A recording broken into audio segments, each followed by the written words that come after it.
नमस्कार, तेज हरियाणा से गुरविंदर पन्नू गांव की सरकार कार्यक्रम में आज हम जिक्र करेंगे गांव गोदिका से, जहां पर मुंदलिया परिवार की बहू ने इस बार चुनाव मैदान में ताल ठोकी है। लगातार वो अपने पति के साथ जाकर वोट की अपील कर रही है। उनका पूरा परिवार गांव में चुनाव कैंपेन कर रहा है। सबसे महत्वपूर्ण बात है कि उनके जो पति है धर्मपाल मुंदलिया, इससे पहले वो 5 साल इस गाँव के सरपंच रहे और अब उनकी धर्मपत्नी शालू मुंदलिया की ओर से चुनावी मैदान में उतरे हैं और वो सरपंच चुनाव, जो कि सरपंच पद का उन्हें कैंडिडेट यहां से बनाया गया है। वो किन मुद्दों को लेकर, किस विजन को लेकर चुनाव लड़ रहे हैं, उनसे बातचीत करेंगे। मैडम, आपका बहुत बहुत स्वागत है। नमस्कार, बहुत बहुत आपको धन्यवाद। Thank you. मैम, आपसे जानना चाहेंगे, आप पहली बार चुनाव लड़ रहे हैं, कैसा चुनाव प्रचार आपका चल रहा है? आप गांव में वोट मांग रहे हैं, किस तरीके का चुनाव चल रहा है? बहुत अच्छा चल रहा है, सभी का साथ है, सभी का आशीर्वाद मिल रहा है, सभी अच्छा कह रहे हैं और अच्छा भी सहयोग दे रहे हैं हमें। आप खुश हो मैम? मैं बहुत खुश हूँ। मेरा सारा परिवार मेरे साथ है और सभी का आशीर्वाद है। तो अभी जैसे आप अब घर घर जाकर जब आप वोट मांगते हैं, आप मसलन हर ढाणी में जा रहे हैं, आप हर वार्ड में आप जा रहे हैं, तो क्या लोगों की तरफ से आपको मतलब विश्वास दिलाया जाता है? चाहे बुजुर्गों की बात हो, बुजुर्ग महिलाओं की बात हो, बच्चों की बात हो, तो मैडम क्या लोग कितने खुश हैं आपसे? मुझसे बहुत खुश है और उसने बहुत सारी उम्मीदें कर रखी है और मैं उस पर खरी उतरूंगी।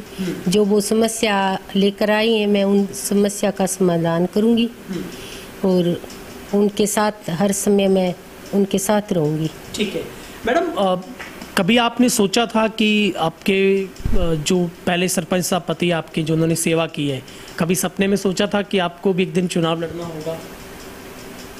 मैंने नहीं सोचा था, गांव वालों ने मुझे बहुत कुछ दे दिया है। पहले मेरे पति को भी सरपंच बनाया है। अब उनसे आशा करती हूँ कि वो मौका मुझे भी दे और मैं उनकी हर टाइम, हर 24 घंटे उनकी सेवा करना चाहती हूँ। मतलब आप खुश हैं कि आपको एक सेवा का मौका मिले। मैडम, सबसे बड़ा अगर विजन जाने या फिर आपका सपना क्या है? आप अगर सरपंच का ताज आपके सर पर सजता है, आपको मौका मिलता है सेवा का, तो क्या काम आप करेंगे?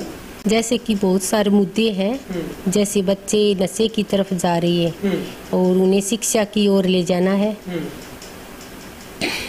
और उन्हें खेल की ओर ले जाना है और बच्चों को विशेष ध्यान दिया जाएगा। हर तरह से उनको शिक्षा दी जाएगी कि वो आगे पढ़कर कुछ बने और गांव का नाम रोशन करे। साफ सफाई का पूरा ध्यान दिया जाएगा। मैम, इसके अलावा अगर हम मुद्दों की बात करें, कौन सी ऐसी सबसे बड़ी समस्याएं हैं जिन समस्याओं को आप हल करना चाहती हैं अगर आपको मौका मिलता है? वैसे तो कोई गांव में इतनी बड़ी समस्या नहीं है, फिर भी छोटी मोटी समस्या है, जैसे पानी की निकासी है, जोड़ का, बारिश आती है तो बहुत समस्या होती है, तो उस पे विशेष ध्यान दिया जाएगा।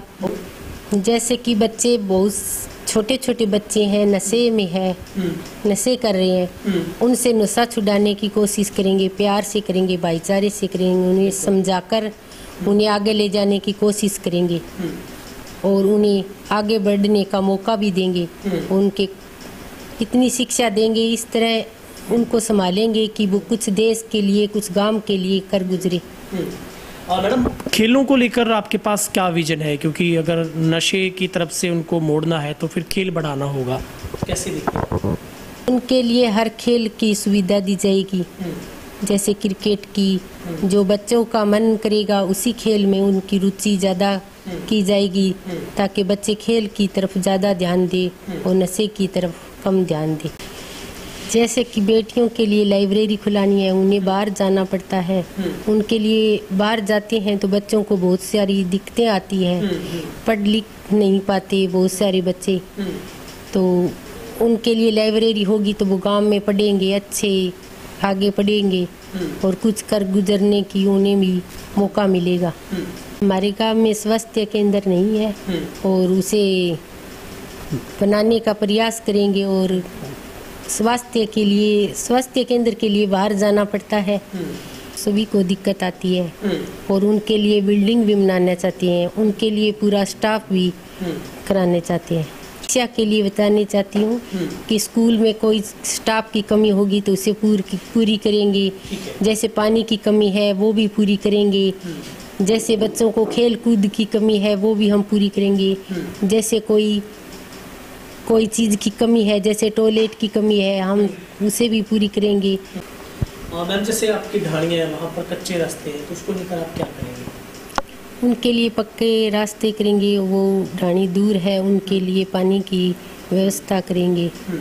मैम आप जैसे वहाँ पे डोर टू डोर वोट मांग रहे हैं ढाणियों में, उन लोगों की उनकी पहली समस्या उनका पक्का रास्ता और उनके लिए पानी की प्रबंध करना, यही। ठीक है मैम, एक आपके रामदेव कॉलोनी है, उस कॉलोनी की समस्या है कि उनके लिए मतलब कूड़ा करकट फेंक रखने के लिए या फिर लकड़ियाँ रखने के लिए जगह नहीं है, तो आप क्या प्रबंध करेंगे? उनके लिए अलग से जगह दिलाई जाएगी। उनके लिए कूड़े के लिए, लकड़ियों के लिए अलग से हम जगह दिलाएंगे। उनकी हर समस्या हम सुनेंगे। ठीक है मैडम, एक आपकी गौशाला को लेकर भी कोई आप कदम उठाएंगे? क्योंकि सरपंच साहब की बदौलत यहाँ पर गौशाला में काफ़ी सुविधाएं संपन्न हो पाई, आपका क्या मुख्य टारगेट रहने वाला है? वैसे तो गौशाला में सरपंच साहब ने बहुत कुछ करा रखा है, बहुत बड़ी गौशाला है। फिर भी छोटे मोटे कोई काम है वो मैं कराऊंगी। गौओं के नीचे फर्श नहीं है, उनके लिए पानी का प्रबंध करूंगी। उनके लिए मेडिकल भी नहीं है, तो डॉक्टरों का भी प्रबंध करेंगे हम। ठीक है। और छोटी मोटी गौशाला में जो भी समस्या है वो हम करेंगे। ठीक है मैडम, इसके अलावा पेयजल जो पानी का मुद्दा है, पीने के पानी का मुद्दा खास करके ढाणियों तक नहीं पहुंच पाया, या फिर आपके गांव में कोई ऐसी समस्या है, उसको लेकर कोई प्लान है आपके पास?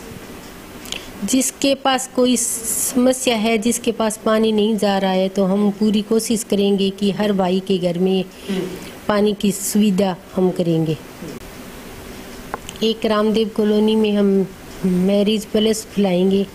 छोटे घर है, उनके ब्याह शादियों में बहुत दिक्कत आती है, फंक्शन होता है उनके, उनमें बहुत सारी दिक्कतें आती हैं, तो उनके लिए एक मैरिज पैलेस खोला जाएगा।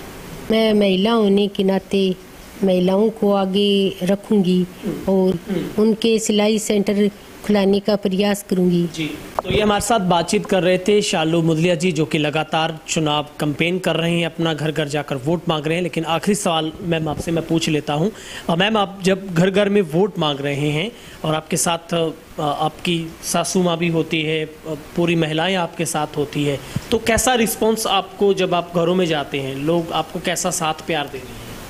मेरा चुनाव प्रचार बहुत अच्छा चल रहा है। हर घर से जाती हूँ, वहाँ मुझे बहुत सारे आशीर्वाद मिलते हैं और सभी लोगों मेरे साथ है।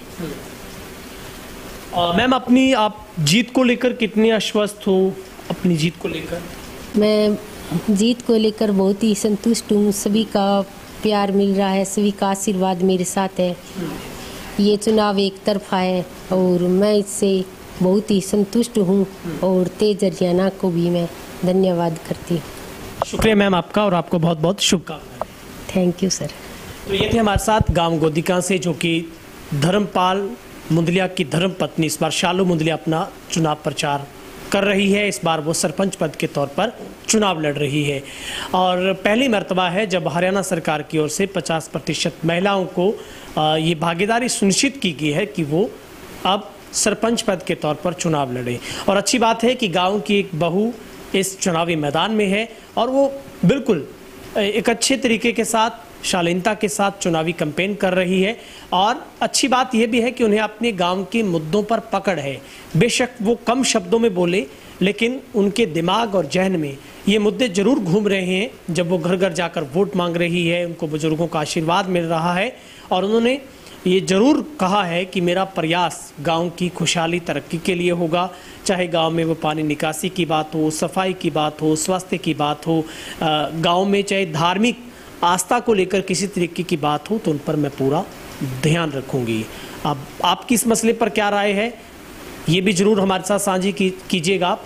और अगले कार्यक्रम में किसी नए चेहरे के साथ फिर से होगी मुलाकात, विजन को लेकर, मुद्दों को लेकर, क्योंकि गाँव की सरकार आप चुनने जा रहे हैं। बहुत बहुत शुक्रिया।